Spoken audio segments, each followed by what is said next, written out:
आम चुराने वाली चुड़ैल। एक बार की बात है, तिलकपुर नाम का एक छोटा सा गांव था। वहाँ के आम पूरे शहर में इतने प्रसिद्ध थे कि लोग उन आमों की मुंह मांगी रकम देने को भी तैयार थे।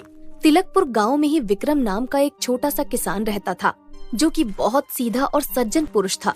उसी गांव का एक सरपंच था, जिसका नाम संतोष था। वो बहुत ही निर्दयी और दुष्ट किस्म का व्यक्ति था। एक साल गांव में आम की उपज कम हुई थी, लेकिन विक्रम के बाग में पेड़ आमों से लदे हुए थे। इस पर संतोष बोला, क्यों रे विक्रम, पूरे गांव में तो सूखा पड़ा है, लेकिन तेरा बगीचा आम से लदे पेड़ों से भरा हुआ है, ऐसा कैसे? सरपंच जी, इसमें मैं क्या बोलूं, सब भगवान की माया है। आगे देखते हैं भगवान की क्या माया है और कितनी माया है। क्या मतलब सरपंच जी? सरपंच के दिमाग में कुछ पक रहा था, लेकिन उसने कुछ बताया नहीं।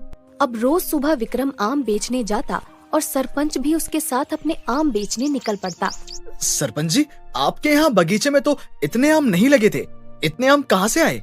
अब मैं क्या बोलूं, ये तो भगवान की माया है।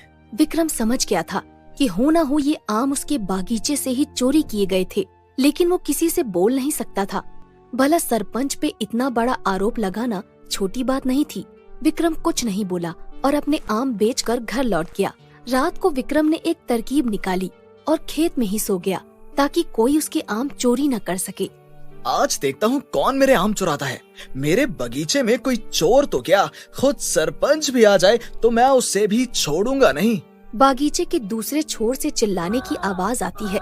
विक्रम भाग के जाता है तो वहाँ सरपंच का नौकर बेहोशी की हालत में एक पेड़ के पीछे पड़ा मिलता है। विक्रम उसे देखकर आग बबूला हो जाता है। क्यों रे निकम्मे, तुझे मेरा ही बगीचा मिला था चोरी करने के लिए? कहाँ है चोरी के आम? दिखा, वरना तेरी हड्डी पसली सब यहीं बराबर कर दूंगा। भूत भूत भूत! क्या भूत भूत लगा रखा है? दारू पी कर आया क्या? तू रुक, मैं अभी तुझे ठीक करता हूँ। विक्रम उसको बहुत मारता है। नौकर रात का पूरा किस्सा सरपंच को बताता है। अगली सुबह सरपंच विक्रम के पास आता है। वो गुस्से से लाल होकर कहता है, क्यों रे, बड़ी गर्मी चढ़ी है तुझमें? मेरे नौकर को इतनी बुरी तरह पीटा, वो बेचारा अधमरा सा हो गया है। और जो उसने किया उसका क्या? वो मेरे बगीचे में घुसकर आम चुरा रहा था, तो मुझे गुस्सा आ गया। मैं कुछ नहीं जानता, तेरी सजा ये है कि तू अब से हर रोज 5 पेटी आम मुझे देगा और आम मैं खुद लेने आऊंगा। सरपंच का ये न्याय देखकर विक्रम को बहुत गुस्सा आया, लेकिन वो कुछ नहीं कर सकता था। विक्रम बहुत चिंता में था। रात होते ही विक्रम बागीचे में ही लेट जाता है कि अचानक उसे कुछ आवाज सुनाई देती है और वो बागीचे के अंदर जाते हुए सोचने लगता है, लगता है सरपंच आया है। अगर इसे आम निकालने दिया तो ये ज्यादा आम ले जाएगा, मुझे जाना चाहिए। विक्रम जैसे ही आगे बढ़ा तो देखता है कि पेड़ पर एक चुड़ैल उल्टी लटकी हुई है और वो आम खा रही है। विक्रम ने चुड़ैल को देखा और चुड़ैल ने विक्रम को। ये देखकर विक्रम हक्का बक्का रह गया। फिर वो बेहोश हो गया। जब वो होश में आया तो सुबह हो चुकी थी। ये मैंने क्या देखा? क्या वो चुड़ैल थी? क्या वो कोई सपना था या सच? नहीं नहीं नहीं, चुड़ैल भूत कुछ नहीं होता, सब मेरा वहम ही होगा। विक्रम ने सरपंच को 5 पेटी आम दिए और टोकरी भरकर अपने आम बेचने के लिए बाजार चला गया। अगली रात फिर से विक्रम अपने बागीचे में जाता है।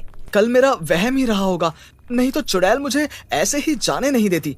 चुड़ैल तो बहुत खतरनाक होती है। विक्रम ने जैसे ही एक कदम आगे रखा, फिर से उसे चुड़ैल आम खाती हुई दिखाई देती है। विक्रम डर से थरथराने लगता है। फिर वो चुड़ैल उसके करीब आती है। विक्रम को महसूस होता है कि ये उसके जीवन का आखिरी दिन है। करीब आकर चुड़ैल ने विक्रम को देखा और जोर से चिल्लाने लगी। और फिर विक्रम देखता है कि चुड़ैल बेहोश होकर गिर पड़ी है। ये कैसी चुड़ैल है जो इंसान को देखकर बेहोश हो रही है? जिंदगी में पहली बार चुड़ैल देखी, वो भी ऐसी। विक्रम सुबह होने का इंतजार करता है। वो पूरी रात डर से एक पेड़ के पीछे छुपा रहता है। फिर वो घर जाता है और पानी लेकर आता है। उसने चुड़ैल को होश में लाने के लिए उसके मुंह पर पानी मारा। आखिरकार चुड़ैल होश में आ जाती है। विक्रम को देखकर चुड़ैल बोलती है, मुझे छोड़ दो, मुझे छोड़ दो। मैं बस आम खाने आई थी, बहुत भूख लगी थी। फिर कभी तुम्हारे बागीचे में नहीं आऊंगी, मुझे माफ कर दो। ऐसे कैसे मेरे इतनी मेहनत के आम चुरा कर खाने आ गई यहाँ? अब तो मैं तुझे मारूंगा ही। नहीं नहीं भाई, मुझे मत मारो।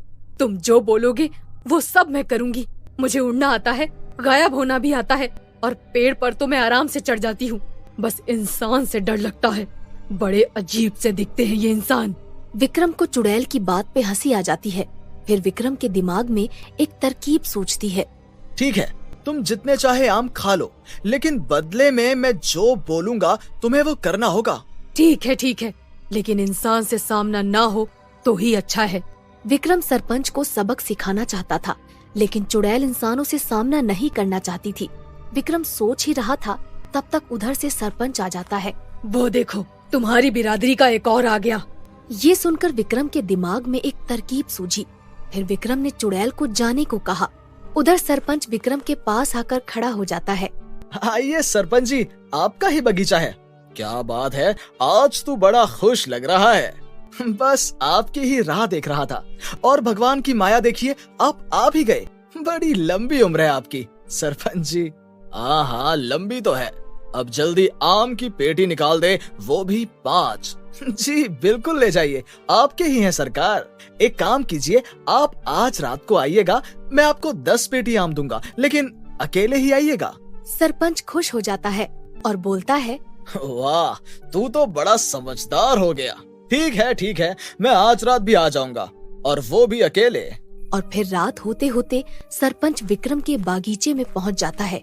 वहाँ बहुत सारे आम देखकर सरपंच खुशी से फूला नहीं समाता है। तू तो बड़ा तेज निकला, इतने अंधेरे में भी सारे आम निकाल कर रख दिए।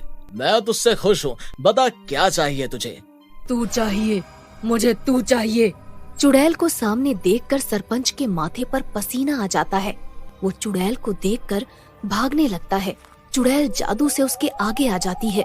ए सरपंच, तू सबका खून पीता है ना? आज मैं तेरा खून पीऊंगी। माँ, मुझे जाने दो, भगवान के लिए मुझे छोड़ दो। अरे ओ मेरे राक्षस, तुझ पर दिल आ गया है। इन आम की कसम, इनसे रसीला तो तू ही है। चुड़ैल सरपंच को उड़ाकर पेड़ पर ले जाती है। सरपंच बहुत डर जाता है। सरपंच डर के मारे पेड़ से छलांग मार देता है। इतने में वहाँ पर विक्रम आ जाता है। अरे क्या हुआ सरपंच जी, आप इतना कांप क्यों रहे हैं? सब ठीक तो है ना? अरे कहाँ ठीक, मेरे पीछे चुड़ैल पड़ गई है, उसे मुझसे प्यार हो गया है।